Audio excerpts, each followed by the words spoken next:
Well, to look at some of those issues raised there, we're joined now by Anyanwu, who is the former executive director of Main Street Bank. Thank you for coming on this morning. Thank you. Well, speaking about this restriction by CBN on these banks, the impression people had is, first and foremost, wait a minute, we already have a challenge accessing FOREX, both for legitimate purposes, for businesses and the rest. And now, if there were 9, I think they also say, I think they're still investigating some others from dealing in Forex. People say the immediate effects of that will be that already those who perhaps have promissory notes from this bank to access this Forex, they perish that thought, and so it will have a direct impact on an already bad situation.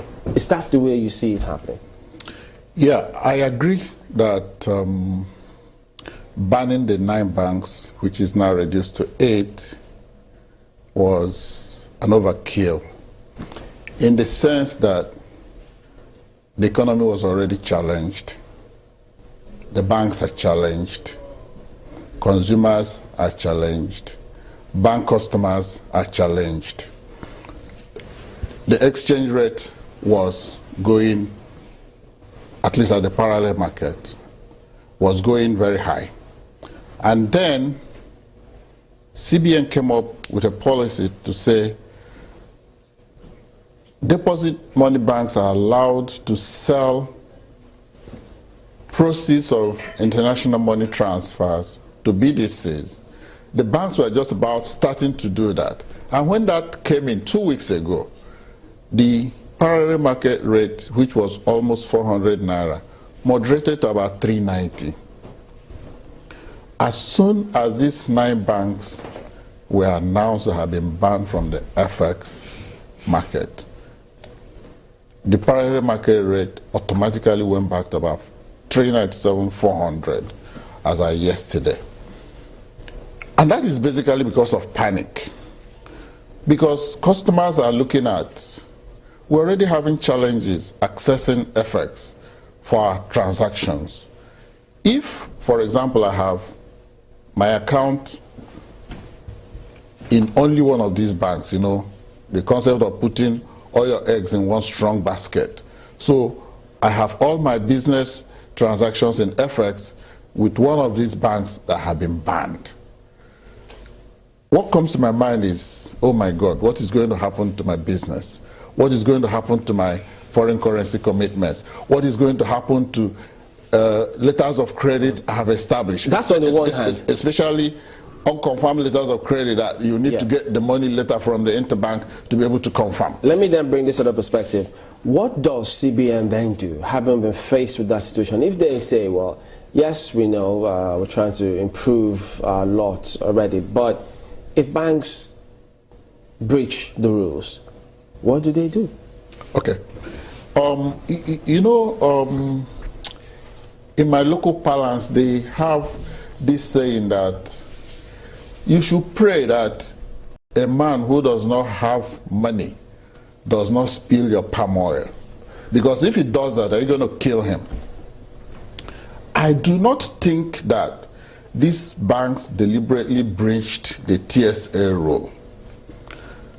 Don't forget that for the past 2 years, banks were aware that TSA was going to come into effect, and they were preparing their mind to it. And that's why when the TSA came into effect, there was no panic, because banks were prepared to lose public sector deposits. If they were not prepared, we would have been back to 1994.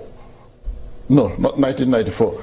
1991, 92, when the CBN moved all public sectors to CBN all of a sudden. You saw the banking collapse that happened at that time, because banks do not warehouse money. They take money from depositors, give it out to those who need it to work. If you just come and take out all the deposits, the ones that have been given to people to do business in form of loans are not going to come back automatically. So there'll be a gap, and that gap creates a problem. You know, so banks were prepared for the TSA, and when it came into effect, it was a smooth run. However, the TSA impact on the foreign exchange deposit was completely different. Why? Because when public sector had deposits in banks, a lot of government parastatals and agencies that earn foreign currency had their deposits in banks. NNPC, Nigeria Liquefier Natural Gas, NIMASA, they had deposits in banks. If you have foreign currency deposit, what do you do with it? You invest it.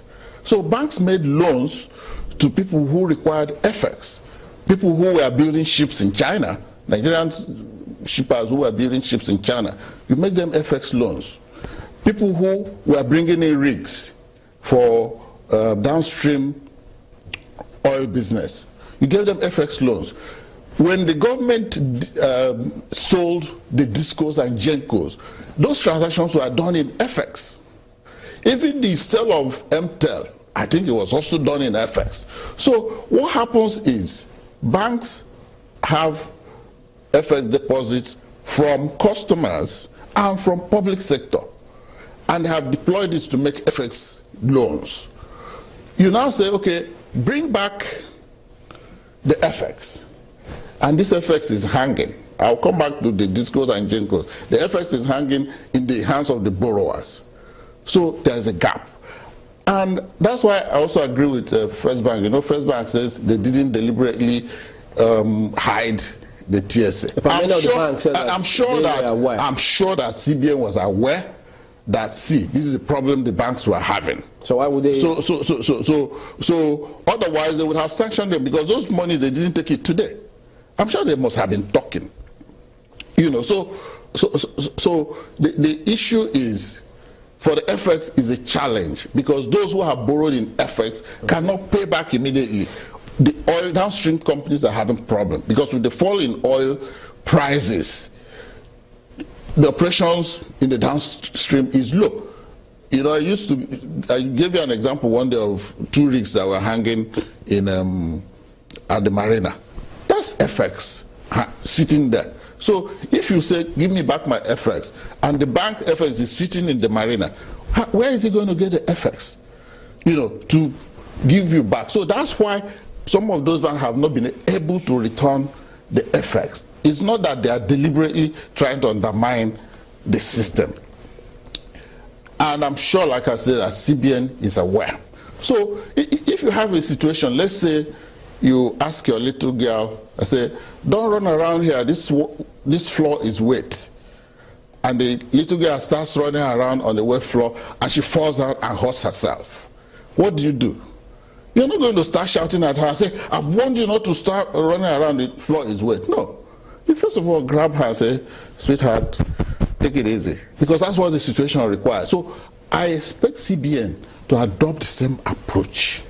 What if they say, look, this is an administrative routine, and so if they held on to it in the first place, this is only our jobs that we're doing here? Yes, but they are doing their jobs for what purpose? All of us are in this Nigerian socio-economic system together. If it works well, it works for all of us. If you kill a fly with a sledgehammer, you might break the table. Is that what you want to do? You will look for creative solutions to this problem. You can get into a negotiated and elongated repayment process, because you yourself know that FX is not there. No, sorry, not that. Okay. Now, okay, a man is owing you FX. I say, give me my FX. He say, well, I don't have your FX. And then you say, okay, I remove you from the FX market. So where is he going to get the FX to give you? You understand what I'm saying? So what I'm suggesting is that CBN should look for a solution that helps everybody. Helps the banks, helps the system, helps the customers. Because if the banks have challenges, it's going to affect all of us. The question I was going to ask you, are you saying that the CBN doesn't have any solution and has just been backing like a dog without teeth? I'm sure they will have.